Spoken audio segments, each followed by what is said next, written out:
la deuxième vidéo intitulée « Devenir mature avec le Saint-Esprit ». Au fil du cours S'épanouir, nous aborderons 4 domaines de maturité. Premièrement, l'esprit.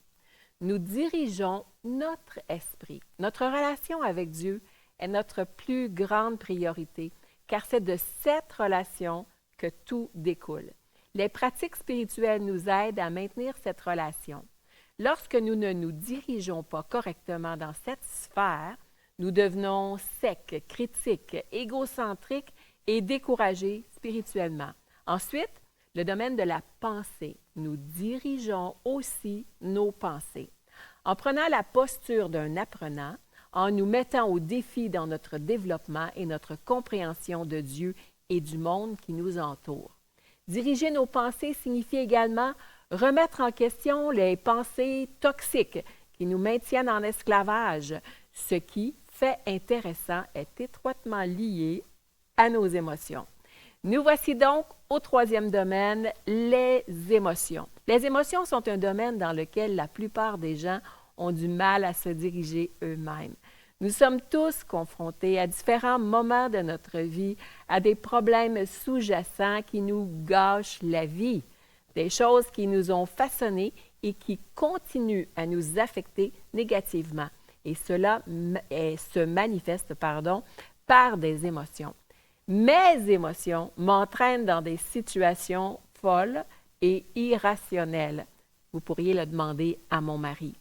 Mais l'idéal est d'être conduit par son caractère plutôt que par ses émotions, en identifiant ses émotions, en les examinant et en choisissant d'agir plutôt que d'être poussé à agir.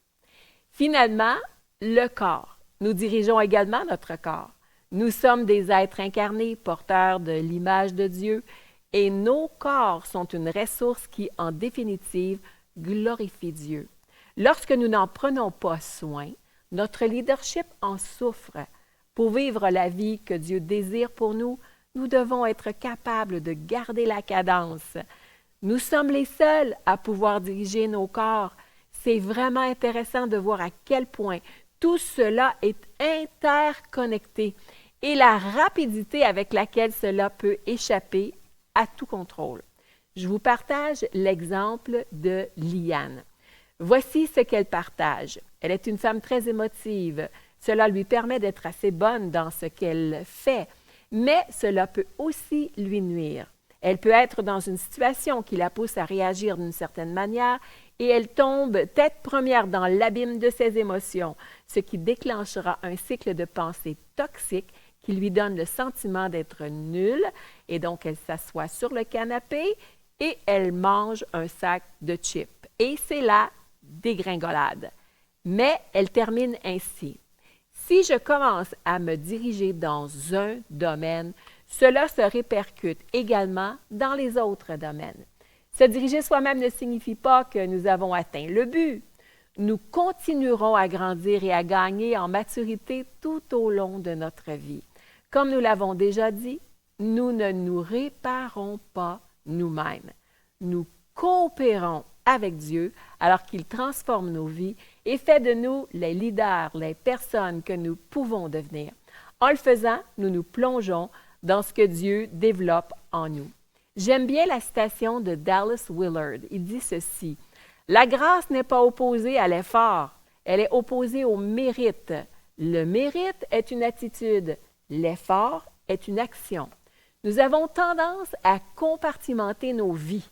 Il y a la quête spirituelle et il y a tout le reste. Voici ce que j'apprends. Il n'y a aucun domaine de ma vie que la vie de Christ ne puisse toucher. Je peux en témoigner. Dieu m'a profondément touché en guérissant des blessures de mon passé, en restaurant des relations. C'est ce que Dieu fait. Apprendre à vivre en Christ est un processus qui durera en fait toute la vie. Un processus dans lequel nous coopérons avec le Saint-Esprit alors qu'il fait son œuvre. Nous sommes appelés à la maturité. Je pense que de nombreux chrétiens se contentent de rester tels qu'ils sont sans être prêts à faire le dur travail que requiert le processus de maturation. J'ai rencontré des personnes qui sont amères. Il leur est arrivé quelque chose dans le passé dont elles ne veulent tout simplement pas se libérer et cela les maintient spirituellement immatures. Un leader m'a parlé d'une femme qui participe à des études bibliques pour dames depuis des décennies et qui ne veut toujours pas parler à sa sœur. Pourquoi cela? La maturité n'a rien à voir avec l'âge ou le nombre d'années de votre vie chrétienne. La maturité est une question de croissance et d'ouverture à coopérer avec le Saint-Esprit dans son travail. Comment pouvons-nous coopérer? Eh bien, en nous dirigeant nous-mêmes, en étant prêts à examiner nos insécurités, nos schémas, nos péchés et les déclencheurs qui nous maintiennent immatures. Et cela commence par la conscience de soi. Tout au long de ce cours, vous entendrez beaucoup parler de conscience de soi et d'autogestion. La conscience de soi est la connaissance consciente de son propre caractère et de ses propres sentiments. L'autogestion, c'est assumer la responsabilité de son comportement et de son bien-être. Commençons donc par la conscience de soi. Je ne sais pas pour vous, mais je suis une fille un peu compliquée. Je ressens les choses intensément et je ne suis pas toujours capable de cerner ce qui se passe en moi.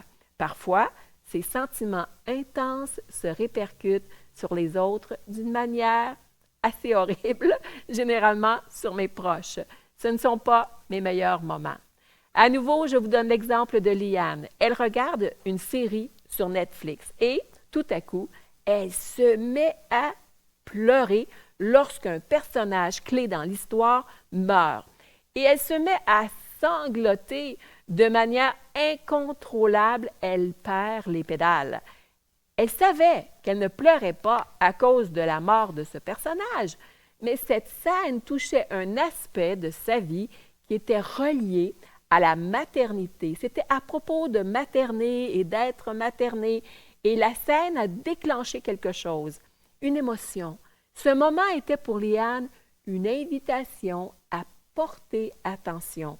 C'est dans de tels moments que commence l'auto-leadership, l'autogestion. Qu'est-ce que la conscience de soi maintenant? Une personne consciente d'elle est quelqu'un qui a pris le temps de se connaître. Reggie McNeil, qui écrit sur le leadership, dit que se connaître soi-même est l'information la plus importante qu'un leader possède. Alors, que devons-nous savoir sur nous-mêmes? Connaître qui nous sommes et qui nous ne sommes pas.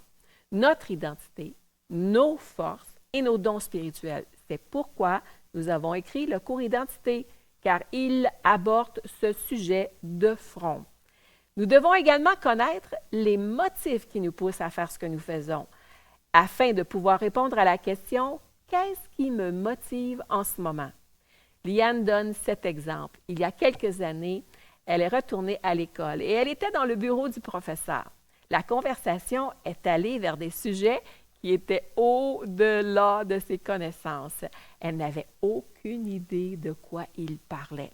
Elle a fait semblant de comprendre. Par la suite, elle était un peu mal à l'aise pour avoir agi ainsi. À ce moment, elle a examiné ses motifs.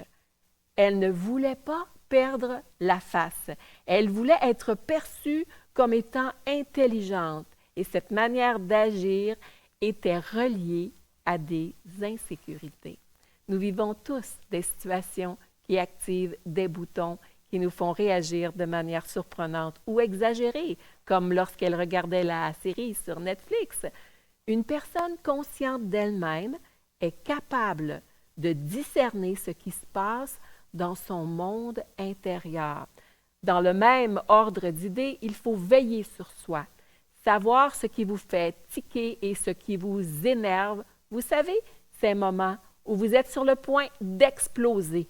Une information très utile, encore une fois, est de savoir quel est le déclencheur. Apprendre à observer ces choses et à se comprendre soi-même nous aide à éviter les schémas destructeurs. La conscience de soi implique également de savoir comment vous êtes perçu par les autres. Par exemple, avez-vous déjà vu ou été celui qui monopolise la conversation, mais qui n'en est pas du tout conscient? C'est un point sur lequel certains doivent travailler. Ils parlent beaucoup car ils aiment échanger des idées, mais être capable de capter les signaux des autres pour comprendre comment ils nous perçoivent est une information utile. Enfin, la conscience de soi, c'est savoir ce dont on a besoin pour être à son meilleur. La capacité de conserver sa santé émotionnelle, physique et spirituelle, la capacité de lire les jauges, de comprendre où on en est et ce qui nous manque. Êtes-vous accablé?